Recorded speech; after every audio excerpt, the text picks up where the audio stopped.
EVM योग्यच आहे असा सुप्रीम कोर्टाने निर्णय दिल्यानंतर मग त्याच्यावर भाष्य करणं कितपत योग्य आहे. लोकांमध्ये संभ्रम निर्माण करणं हा त्यातला हेतू असावा.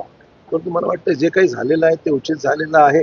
अनेक वेळा काँग्रेस सुद्धा अनेक राज्यात जिंकली, पण त्यावेळेस ईव्हीएमचं काही म्हटलो का आपण, जसं उदाहरणार्थ आपण इथे जर पाहिलं तेलंगणामध्ये पाहिलं, तेलंगणामध्ये काँग्रेसचा मुख्यमंत्री, कर्नाटक, मग त्यावेळेस काही कोणी बोललं का? ठीक आहे, कधी पक्ष एखादा निवडून येतो, कधी हार पत्करावी लागते.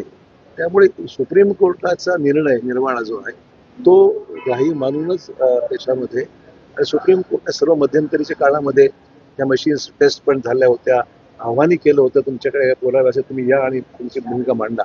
तर या सगळ्या प्रक्रिया झाल्यानंतर आता त्याच्यावर काही हे भाष्य करणं हे फक्त लोकांमध्ये संभ्रम निर्माण करण्याचा आणि बदनाम करण्याचा, की जे काही जिंकून आले आम्ही बहुमत आम्हाला मिळालेलं आहे त्याला गालबोट लावण्याचा प्रयत्न याच्या पलीकडे पाहत नाही.